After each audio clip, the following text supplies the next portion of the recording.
আমরা এই মুহূর্তে কৃষ্ণনগর জিপির গাঁও পঞ্চায়েত সভাপতি পদপ্রার্থী প্রতিনিধি বদরুল হক সাহেবের নিজামুদ্দিন আহমেদ সাহেবের কাছে আমরা দ্বারস্থ হয়েছি।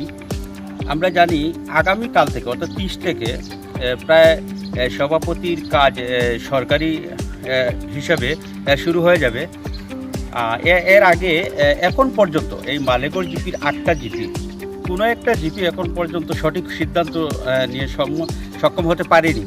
একমাত্র কৃষ্ণনগর জিপির সভাপতি আমরা বলতে পারি বিনা প্রতিদ্বন্দ্বিতায় উনি জয়ী হতে পারবেন, এতটুকু আমরা ধারণা। তো আমরা এই কৃষ্ণনগর জিপির সভাপতির প্রার্থী প্রতিনিধির আমরা দ্বারস্থ হয়েছি। আমরা ওনার কাছ থেকে জানবো যে আপনাদের এই সরকারি মারফত এই যে সরকারি হিসাব যে কবে ভোট হবে আপনাদের কৃষ্ণনগর জিপি?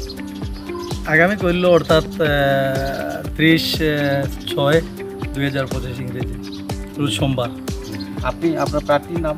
নাজবিন সুলতানা। আপনি ওনার প্রতিনিধি? আমি আপনার এই কৃষ্ণনগর জিপিতে এখন পর্যন্ত কতজন সভাপতির দৌড়ে পদপ্রার্থী হিসেবে আছে?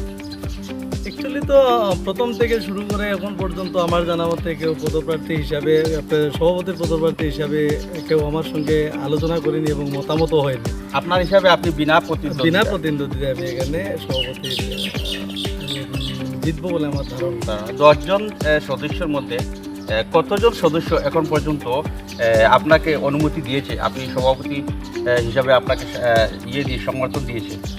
দেখেন, এখন পর্যন্ত সেটা বলতে গেলে প্রায় 8 জনের মতো আমি অলরেডি অনুমতি পেয়ে গেছি এবং বাকি 2 জন আছে। সেই 2 জনও ইতিমধ্যে আজকের মধ্যে হয়তো বা এসে ওনারাও আমাকে টেলিফোনিক যুগে কথাবার্তা হয়েছে, ওনারাও আমাকে সম্মতি দেবেন বলে আমার ধারণা এবং আমার আশা। আমরা এখন যতটুকু আমরা জানতে পারলাম যে আপনি বিনা প্রতিদ্বন্দ্বিতা সভাপতি হতে পারবেন। তো আপনি যদি সভাপতি হন, আপনি বিকাশের ক্ষেত্রে আপনার কৃষ্ণনগর জিপি কী পদক্ষেপ নেবেন, কী ভূমিকা নেবেন? দেখেন, আমাদের কৃষ্ণনগর জিপি আগে আমরা বাজারঘাট জিপিতে অন্তর্ভুক্ত ছিলাম, এখন আমাদেরকে নতুন করে 73 নম্বর কৃষ্ণনগর জিপিতে অন্তর্ভুক্তি দেওয়া হয়েছে। আমি তো কৃষ্ণনগর জিপি। তো আমার ধারণা আমরা একটা আমূল পরিবর্তন আনার চেষ্টা করব। যে পরিবর্তনটা হয়তো বা আজকে আমি যদি আপনাদেরকে বলি সেটা আমার বলাটা ঠিক হবে না। অন্ততপক্ষে শপথ গ্রহণের বা আমাদের বোর্ড গঠনের পর অন্ততপক্ষে 1 মাস পরে আপনাদেরকে আমি আবার ডেকে আনবো বা 5 মাস পরে আবার ডেকে আনবো, এনে আপনাদেরকে আমি দেখিয়ে দিব যে আমি কি পরিবর্তন করতে পেরেছি এবং কি পরিবর্তন করতে পারবো। সেই আশাটা আমার মনের মধ্যে আছে এবং সেই দৃঢ় প্রত্যাশার সহিত আমি সভাপতি পদে আমি আসীন হয়েছি। আর ডিলিমিটেশনের পর আগে যে সমষ্টি ছিল, এই যে জিপির যে এরিয়া ছিল আয়তন, এখন কিন্তু অনেক বড় হয়েছে।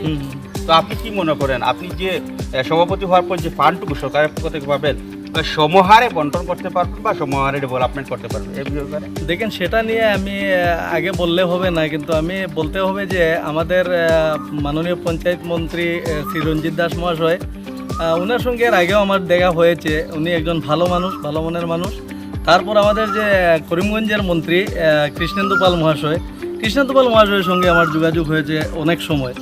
তো মন্ত্রীদের যেটুকু সহযোগিতা আমার পক্ষে থাকবে সেটা আমি দৃঢ় প্রত্যাশার সহিত আমি আপনাদেরকে একটা কথা বলতে পারি যে আমাদের জিপি 73 নম্বর কৃষ্ণনগর জিপি আমাদের দক্ষিণ করিমগঞ্জের মধ্যে একটা উন্নত মানের জিপি হবে বলে আমার ধারণা। একটা প্রশ্ন করবি? হ্যাঁ।